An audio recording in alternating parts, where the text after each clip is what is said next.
I will not faint. He is my shepherd, I am not afraid. The joy of the Lord is my strength. The joy of the Lord, the joy of the Lord, the joy of the Lord is my strength. The joy of the Lord, the joy of the Lord, the joy of the Lord is my strength. The joy of the Lord will be my strength. He will uphold me all of my days. I am surrounded by mercy and grace. The joy of the Lord is my strength. The joy of the Lord, the joy of the Lord, the joy of the Lord is my strength. The joy of the Lord, the joy of the Lord, the joy of the Lord is my strength. The joy of the Lord will be my strength. I will not waver, walking by faith. He will be strong to deliver me safe. The joy of the Lord is my strength. The joy of the Lord, the joy of the Lord, the joy of the Lord is my strength. The joy of the Lord, the joy of the Lord, the joy of the Lord is my strength. Amen. You may be seated. What an incredibly appropriate song for us to sing, considering the lesson that we're going to be talking about here in just a few moments. And we want to thank Kent for being here and for leading us today, and we welcome the Berman family to our number here at Waterview. When you see a church secretary who is an elder's wife coming at you doing like this, you listen to what she has to say. Kathy Scott wants me to make an announcement on behalf of a number of elders' wives and ministers' wives who've been working real hard to prepare a reception in honor of the Bermans tonight after our evening worship. We're going to have a diaper and wipes shower for them. We asked them, what can we do to help you? And they said, diapers and wipes would be great. You know, we ought to be able to help them have diapers and wipes for like the next year, we hope. And so please come and bring diapers and wipes of various sizes, because that baby's going to grow, obviously. And we'll be able to welcome them and enjoy a time of fellowship. But here's what we need you to do, and these elders' wives and ministers' wives have been planning for. We need you to also bring some finger foods, so we can have some fellowship, some food, and we can enjoy each other's company, and then we can welcome the Berman family. So thankful for them coming our way. And I also want to say thanks to Dustin. He normally sits right up here, but now he's moved. Where'd you go, Dustin? He's taking his place back toward the back now, or at least middle ways back. And thank you, Dustin, for all those Sundays and the last year plus, really, that you've been standing in and leading for us. And Dustin will continue to lead, obviously. But we're just wanting to say thank you to Dustin this morning for the work he's done in this regard that has been in addition to his full-time work here at Waterview. And we're so thankful for what he does here on a regular basis at Waterview. And what he's done in leading our worship on Sunday mornings the last year has been in addition to that. And we're very grateful for him doing that. So, what do you name a sermon? I don't know if you just think that that's real easy, but if you've done any public speaking, especially preaching, naming the sermon, giving the title of the sermon is really not that of an easy a thing to do.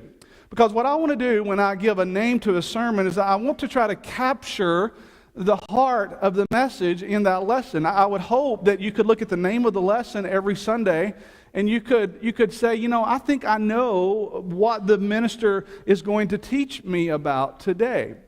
And so I take a great deal of time in trying to name the sermon. So when I came to the thought today from Philippians chapter 2 and verse 12, where Paul says, work out your own salvation with fear and trembling, I thought, okay, what am I going to call this sermon?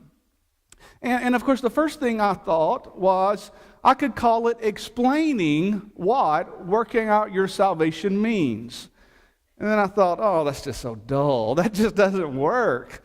I mean, it really speaks to what we're going to talk about today, and I do hope to explain to you what that phrase means from Philippians chapter 2 and verse 12, where Paul says to work out your salvation with fear and trembling. But to explain what that means, as the lesson title, just didn't do anything for me. And so I kind of moved on, and I next had this idea that I thought I would call the sermon, Making Works Work for You.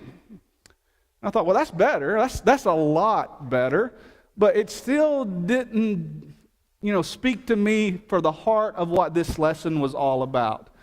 And it finally dawned on me, and this was middle of the way through this past week, and I normally like to know a lot earlier what the lesson specifically is going to be called, but finally it occurred to me on Wednesday what this passage in Philippians chapter 2 is all about. And so the name of today's lesson is simply How to Enjoy Your Work. How to enjoy your work. Now I know somebody says that sounds like a blog article about, the workday experience.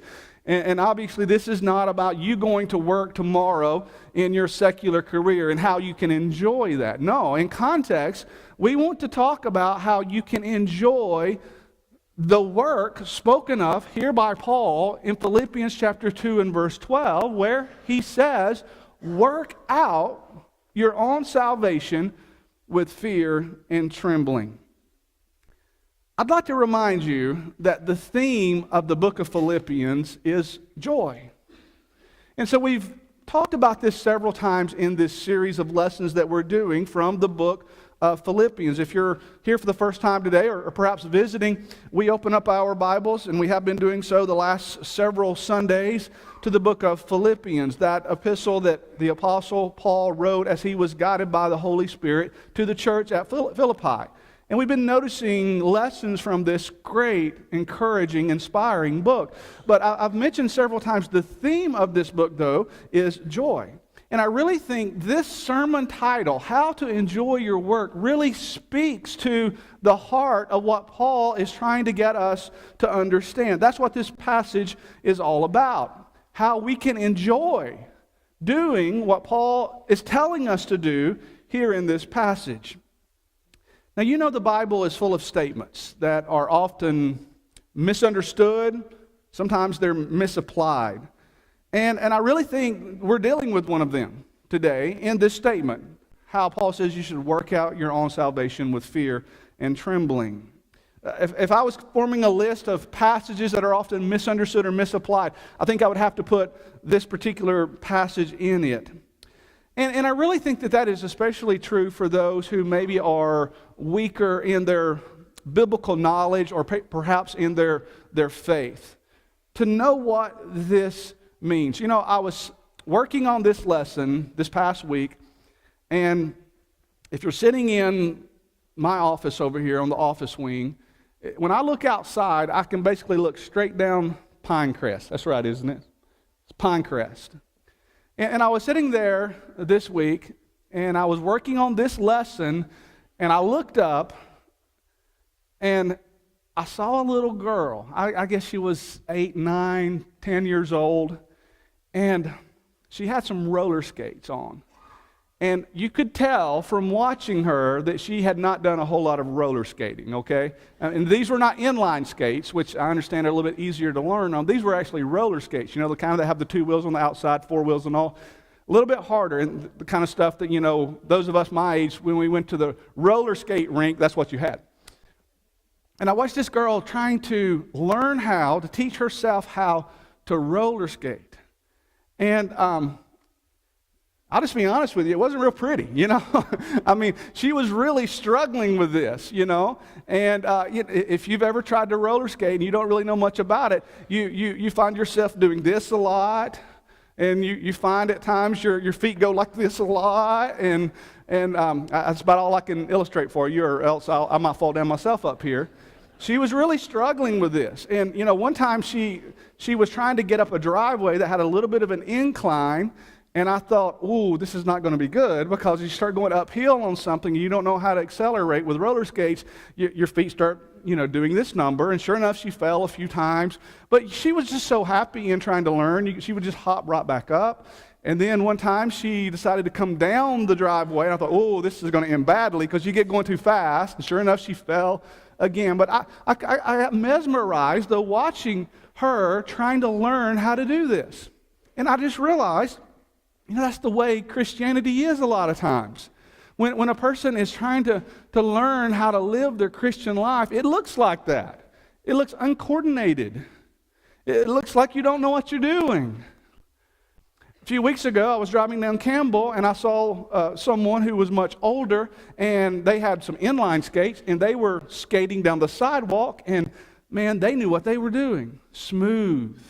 They were experienced.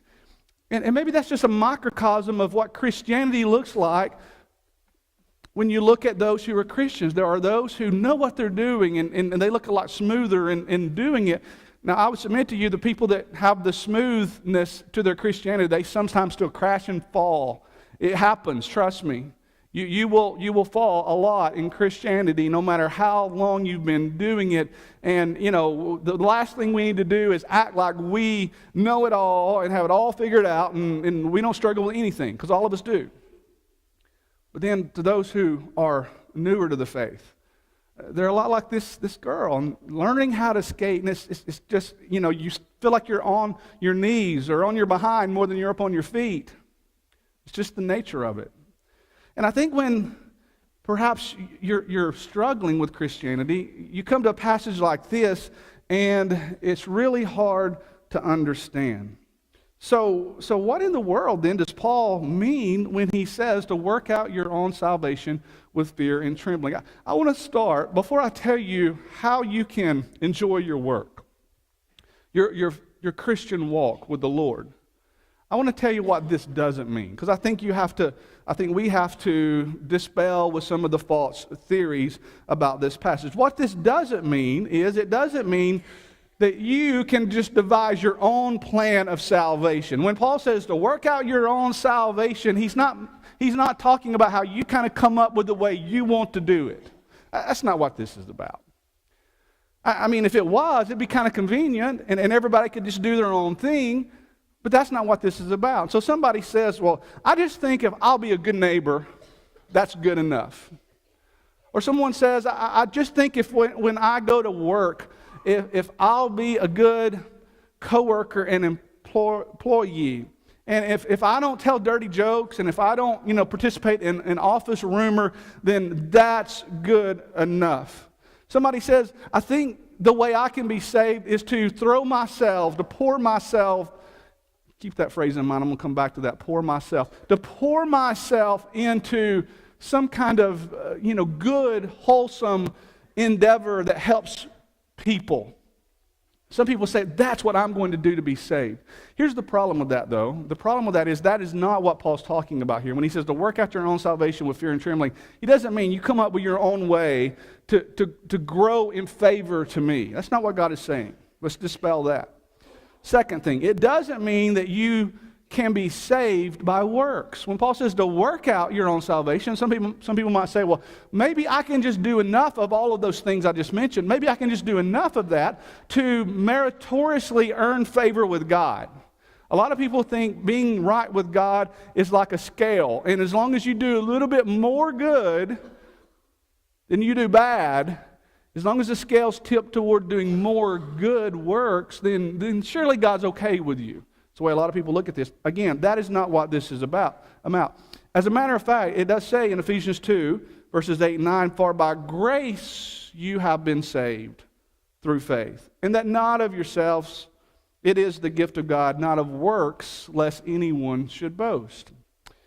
This is also not about how faith isn't important to salvation. Someone says, well, it says to work out your own salvation with fear and trembling. Work. So somebody might say that means faith isn't important. Well, of course, that's not what this means. Faith and works, as a matter of fact, go hand in hand. Sometimes they're seen as opposites. or at being at odds with one another, but faith and works go hand in hand, according to James chapter 2. And I would remind you, it is faith which actually identifies the right kinds of works that we should be involved in as a Christian, because faith identifies really how we live, Romans 10 and verse 17. And I'll tell you this also. This doesn't mean that you're close to the edge and you're constantly in danger of losing your salvation. This image just struck me when I first saw it. I thought, this is the perfect illustration of how a lot of people feel about their Christianity. They're sad and they're depressed and they're scared and they feel like they're living right on the edge. And you know, if they just make one little misstep, that God's mad at them and He's going to cause them to be lost in an eternal hell forever and ever. And a lot of people live their faith scared, just like that. And so when it says to work out your salvation with fear and trembling, God doesn't mean He wants you to live scared. That's not what this is about. So what is it about? Well, everything that Paul says in all of his books are very important. Sometimes his writing is considered doctrinally deep, but I want to remind you that his writings are always purely practical. Everything he says, what we might call doctrine, has a purpose. In Paul's writings, doctrine always relates to duty. That's why it's important for us to keep teaching and preaching right doctrine, because doctrine is not just something you believe, but it's something that eventually affects what you do. Creed leads to character. Faith becomes fruit. I mean, all of these things are true. The Bible teaches these things. So there's a doctrinal reason and a very practical reason that Paul says to work out your own salvation with fear and trembling. And what I'm telling you, he wants you to know about this passage is that you can enjoy the work, the service of being a Christian. You can enjoy your faith. You can enjoy your Christian life. You don't have to come to church and then leave and go out during the week and think, I wish I knew how to do this better, and I'm not doing it right. He wants you to understand how you can do this, and it will be beneficial not only for you, but also for those who witness you doing that. So, what I want to do in the next few minutes is just say three things, basically. I want to tell you how you can enjoy, the emphasis here is joy, how you can have joy in the work you do, in the living of your life that you do for the Lord. That's really what this is about. When Paul says to work out your own salvation with fear and trembling, how you go about living your life. You're already saved, if this applies to you. You're already a Christian. And so how do you now live your Christian life out before others in a way that's meaningful and joyful in your life? Three things you need to remember. First of all, if you want to enjoy this, realize it's a partnership. You're not in this by yourself. When Paul says to work out your own salvation with fear and trembling, God's just not, brought you out of the waters of baptism where your sins were washed away and said, now get out there and get it, boy. That's not what he's saying. He's not saying, you're on your own now, go do it. No, not at all. Because if you'll look at Philippians chapter 2, right after he says to work out your salvation with fear and trembling, and you have a part in this, make no mistake about it, then watch what he says, verse 13. For it is God who works in you, both to will and to do His good pleasure. I am telling you this morning, if you want to enjoy your Christian life, the service you render to your God on an everyday basis, don't forget that God is with you. Don't forget that God is for you. Don't forget you're not in this by yourself, because God has a role in salvation too. He not only made the plan work, not only did He sacrifice His Son on the cross, He tosses the ball to your court for you to, as Acts chapter 2 verse 40 would say, as Peter would say, save yourself from this perverse generation. not only does he provide salvation, but then when you are saved, when you obey the gospel, he is going to be with you. This is a partnership. And so he says in verse 13, for it is God who works in you both to will. What does that mean? It might be understood to mean that God will help motivate us. And he says then to do, which should be understood to mean that God is working with us as we work with him. Now, this certainly doesn't mean that God is going to take over your life. He's going to take complete control, and that all of a sudden you're going to be a spiritual robot, and that he's going to, take away your free will. No, not at all. That's not what this means. But it does mean that God's with you, and that he's going to be a partner with you in this. And there are a couple of verses right here in Philippians that I think shed light on that. Philippians chapter 1 and verse 6, for instance, says, being confident of this very thing, that he who has begun a good work in you will complete it until the day of Jesus Christ. God's invested a lot in you, and he doesn't want to see what he's invested in you go to waste. And so he wants to complete the work he has begun in you. Philippians 1 verse 6. And then, of course, the most popular verse probably in the book of Philippians, Philippians 4 and verse 13. I can do all things through Christ who strengthens me. And so just know that as you're living for the Lord, as you're working out your salvation, you can enjoy this because it's a partnership. Here's the second thing. You can enjoy this also because it ought to be a positive thing, because it's positive. Now, you've got to see this. You've got to pay attention to what Paul is saying here, because in this very context, he talks to us about our attitude. And what he's saying here is the Christian life ought to be a positive thing for other people to witness. Nobody should ever witness a Christian doing what Paul says here they shouldn't do. This is what he says. Do all things without complaining and disputing. He gives the reason. That you may become blameless and harmless, children of God, without fault in the midst of a crooked and a perverse generation, among whom you should shine as lights. And he says, holding fast the word of life, so that I may rejoice in the day of Christ, that I have not run in vain or labored in vain. Paul says this should be a positive thing. The way you enjoy Christianity is to be positive in living out your life. And that means that you should do all things, he says, first of all, without complaining or murmuring. The downfall of the children of Israel in the wilderness, according to 1 Corinthians 10, was complaining and murmuring.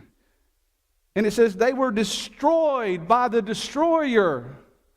And Paul says these things that happened to them as examples, they're written for your admonition. Paul says, pay attention. Consider what happened. They were destroyed because they were murmuring and complaining. And then he says, also, do all things without disputing.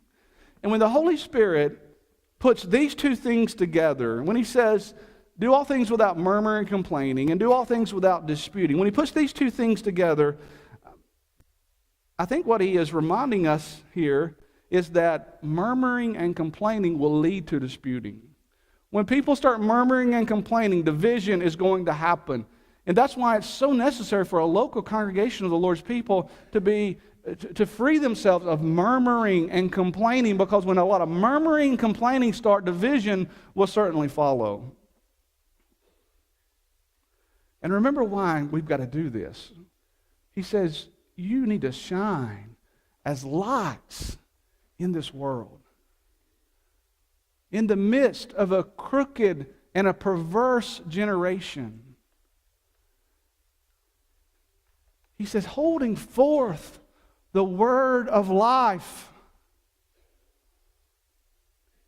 Let me ask you something. What kind of an example is it for a Christian to say, hey neighbor,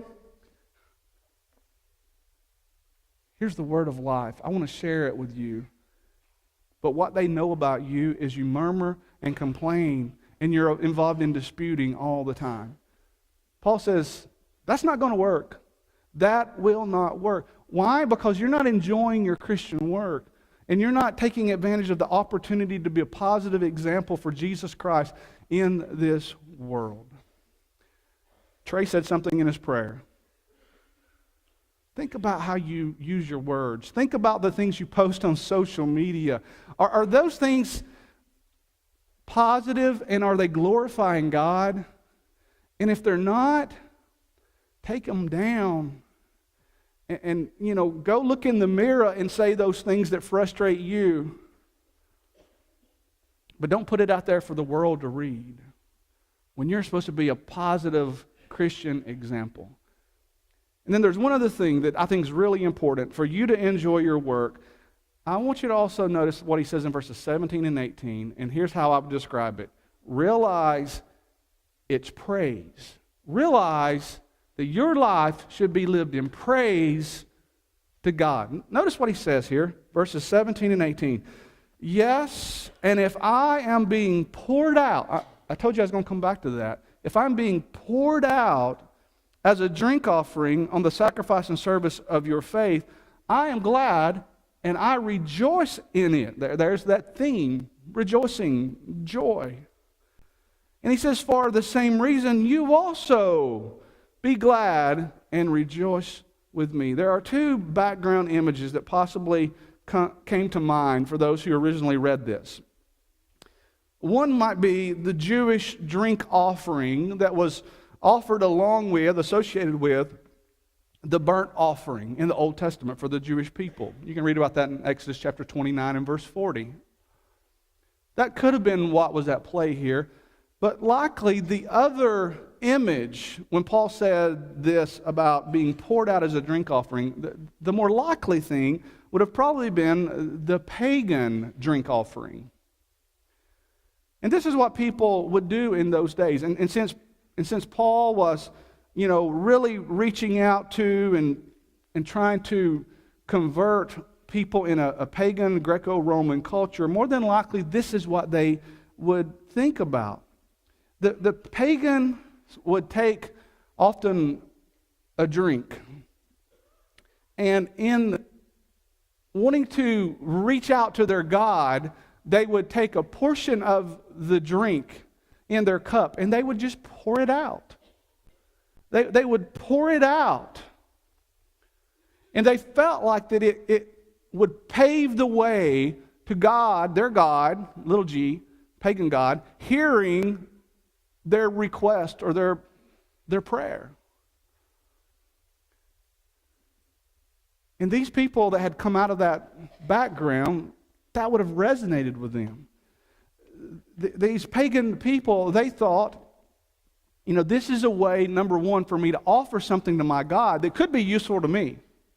And so it was really it was a pouring out of something that a person could use for their benefit, but they said, no, I'm not going to use it for my benefit. I'm going to give it to my God. I think it might really compare a lot to when we give to God today. When we give of our means to God today, it's that's something you could use. Obviously, money is valuable, and whatever you give to God on a weekly basis, you could use that for yourself, right? But it's like you're saying, I'm not going to use this for me. I'm going to give this to you, God.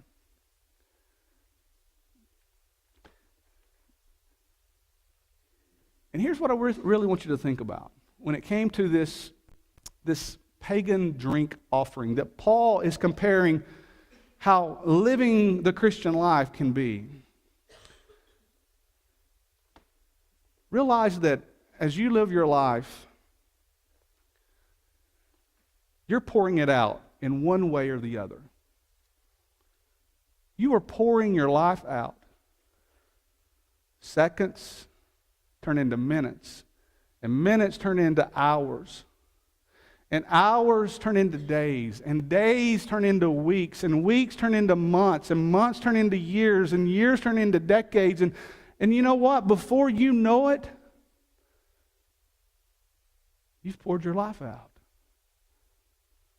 You spent your life doing something.